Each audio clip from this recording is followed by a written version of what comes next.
गसाइगावनि गोविंद बसुमतारी फरायसालिमायाव दिनै जारागुरि ओनसोलनि फरायसाफोर आरो जिदनाल नार्जिनारि एमालगेमेटेड इंलिश स्कुलनि फरायसाफोरखौ लानानै सोलोंथाइनि बिथांखिनि बिथिङाव सांग्रांथियारि हाबाफारि लानाय जायो। बे सांग्रांथियारि हाबाफारियाव गाहायै हादरारि गोदान सोलोंथाइ बिथांखि 2020नि सायाव सावरायनाय जायो। बे सांग्रांथियारि हाबाफारियाव नुजाथिदोंमोन एबसुनि लेङाइ आफादगिरि खोरोमदाव औवारी आरो डक्टर दैमालु बसुमतारिया। गोदान सोलोंथाइ खान्थिनि बिथिङाव खोरोमदाव औवारी बिथाङा खौरांगिरिनि सिगाङाव ओरैबायदि बुङो।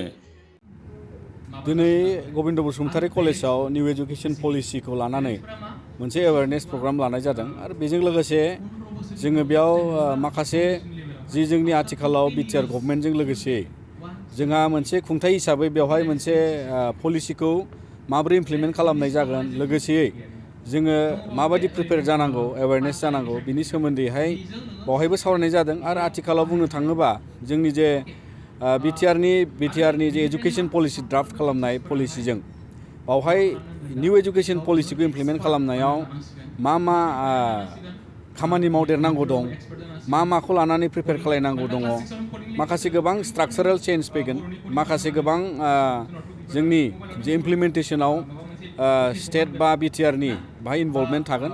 दा ओंखायनो बे बाथ्राफोरखौ लाजोबनानै दिनै बिटिआर गभर्नमेन्टनि प्रिपेरेसनजों जों मिजिंथियो जे निउ एजुकेशन पलिसिखौ जोङो स्टुडेन्ट लेभेलनिफ्राय एवेयारनेस लाखिनानै सोलोंथाइखौ जाहाथे गोदान गोदान गियान, गोदान गोदान सोलोंथाइ लानो हानायनि थाखाय जि प्रिपेरेसन, बे एवेयारनेस लेभेलखौ लानानै जोङो दिनै बेफोरबायदि सावरायनायाव खालामनाय जादों। आरो दिल्ली सोरखारा सोलोंथाइ बिथिङाव लानाय राहानि बिथिङावबो बिथाङा ओरैबायदि बुंबावो।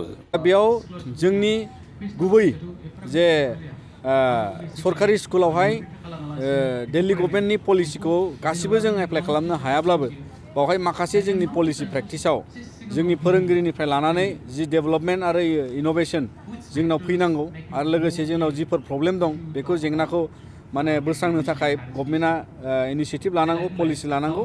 थिग बेबायदिनो जोङो बे फोरोंगिरिनि जेंनाखौ थाबैनो बोस्रांनो थाखाय बिटिआर खुंथाय आरो आसाम सोरखारखौ बुंदों होननानै बे एबसुनि लेङाइ आफादगिरि बिथाङा बुंबावो। फोरोंगिरिनि जेंना बा फोरोंगिरि सर्टेज भेकेन्सि बेयो गोदान जेंना नङा, दाबो दङ। नाथाय बेखौ बोस्रांनो थाखाय जोंनाव क्वालिफाइड केन्डिडेट थानांगौ, बे सैथो खोथा। दा बिदिनो गोबां भेकेन्सिखौ फिलआप खालामनो थाखाय जोंनियाव स्पेशेल टेट जानांगौ होननानै जों बुंबाय। आरो बेवहाय जोंनियाव बिएड कलेजेसफ्रा जोंनाव अभाब आरो बिनिखायनो सेकेन्डारि स्टेजाव मास्टार जानांगौबा बिएड डिग्री नांथारगौ, लोगोसे टेट क्वालिफाइड जानांगौ। दा बेफोर गासै नंगौ बेसिक क्वालिफिकेसन, नाथाय जोंनियाव जेसेबां भेकेन्सि दं स्टुडेन्ट टिचार जे रेशियोआवहाय नांनाय बायदि फरायसालिफ्राव फोरोंगिरि गैया साबजेक्ट बेसिसाव, बेखौ लानानै दिनै भेकेन्सिया दङ, जेंना दङ। दा बेखौ बोस्रांनो थाखायबो जोङो आसाम सरकार आरो बिटिआर गभर्नमेन्टखौबो जोङो बुंदों जे बेखौ थाबैनो फिलआप खालामनांगौ। आरो गसाइगावनिफ्राय सनाराम मुसाहारिनि रिपर्ट, समनि रादाब।